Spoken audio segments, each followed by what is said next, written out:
kulanti wacan oo wanaagsan idin ahaantiinba meel buu aad naga daawanaysaan waxaad ku soo dhawaataan qodobada wararkii ugu dambeeyay saraakiisha amniga maamulka Jubbaland oo ciidamo fara badan ku daadiyay magaalada Kismaayo iyadoo maalinta bari lagu wado in halkaasi ay ka dhacdo doorashada madaxweynaha cusub ee maamulkaasi Jubbaland golaha ammaanka ee qaramada midoobay oo shir xaaladda Soomaaliya uga hadlay baaqna u diray maamulkaasi Jubbaland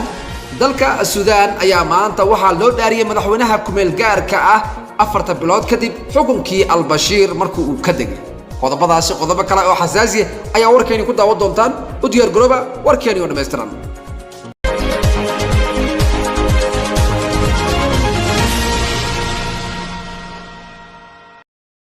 kulanti wacan daawade isku soo laabasho haboon hadii uu yahay markii ku guurayso channelkiga soo booqato waxaan si naxariis kaga codsanaya inaad subscribe noo saarto gomaleelkana furto si anagna aad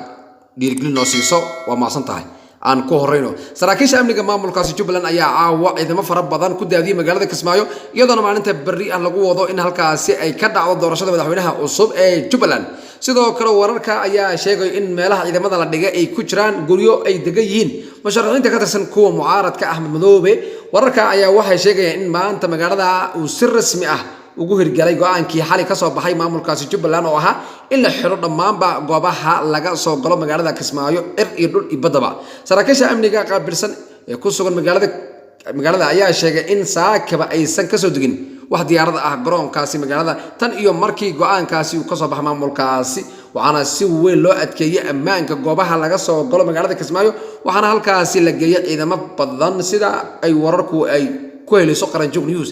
ilaa ay 4 musharax oo ku jiro madaxweynaha xilkiisu uu dhamaaday Axmed Madoobe ayaa mar kale u badan tahay in uu soo baxo xilkaasi maadaama musharaxiintaasi la tartamayo aysan ahayn kuwa saameyn ku leh bulshada iyo siyaasadaba dhanka kale musharaxiinta mucaaradka ayaa waxay sheegayaan in ayaguna qamiista ay dooran doonaan madaxweyne cusub doorashada Jubbaland ayaa waxa ka dhashay khilaaf xoogan dowladda federaalka Soomaaliya ayaaba gib ahaanba diiday ama aanan aqoonsan doonin natiijo kasta ka soo baxdo doorashada Jubbaland markaana golaha ammaanka qaramada midoobay ayaa maanta shir ay ku yeesheen xaaladda Soomaaliya waxa mas'uuliyiintaasi ka hadashay kamid ahaa ergeyga qaramada midoobay u qaabilsan arrimaha Soomaaliya James Swan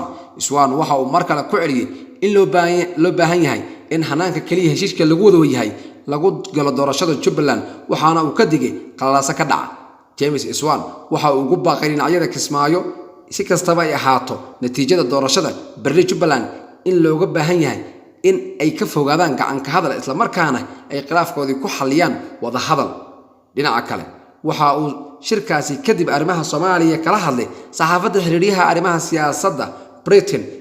Stephen Heike ugu horreynba doorashooyinka Jubbaland ee dhacaya bari waa muhiim in ay ku dhacaan amni nabadgelyo iyo daahfurnaan waxaana taasi xigta doorashada 2020 waxaana loo baahan yahay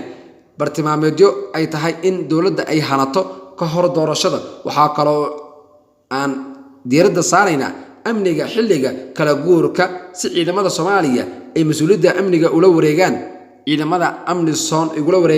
Amnisoon ay ku sugan wadanka dhinaca kala beesha caalamka ayaa sheegtay in ay wada hadallo la sameeyay dhammaan dhinacyada qusayso arinta Jubbaland isla markaana ay ka walacsan tahay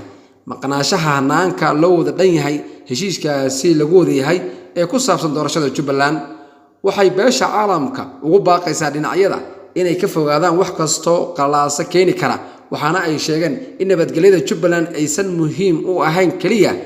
Jubbaland balse ay muhiim u tahay horumar la sameeyo xasiloonida siyaasadda amniga dhaqaalaha iyo horumarka Soomaaliya maalinta bari ayaa dhacaysa doorashada hoggaanka Jubbaland iyadoo laga cabsi qabo inay ka soo baxdo maamullo isdaba ordayo ayuu yiri James Swan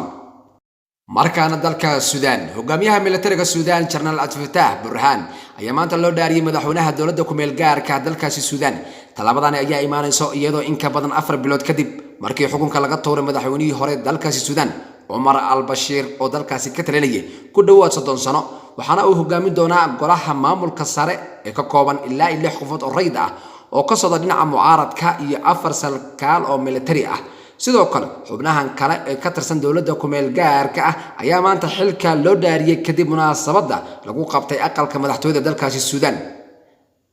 dhaarinta hogaamiyaashani ayaa imaanaysa xilli dhawaanba mucaaradka ay militariga ay wada gaareen heshiis lagu dhisayo dowladda ku meel gaar ah waxaana sidoo kale lagu wadaa in la soo dhiso golaha wasiirada uu hogaamin doono ra'iisul wasaaraha dalkaasi Suudaan oo dhawaanba la magacaabay inta noogu idlaaday wararkii u dambeeyay Soomaaliya iyo caalamka warwarka lamid intaan ku wada kulmi doono waxaan idinkaga tagnaa السلام الله عليكم ورحمة الله وبركاته تفضل هديو يا مركي كوكور سجل لك يصوب وقته وعن كعصنا أنا سبسكرايب نوصرت قبل كنا فرطو سيادنا كنا ودي رجلسو أدنى ضوضة وطوركي وقدم بيا صوالي يا عالمك ناسر الدعوة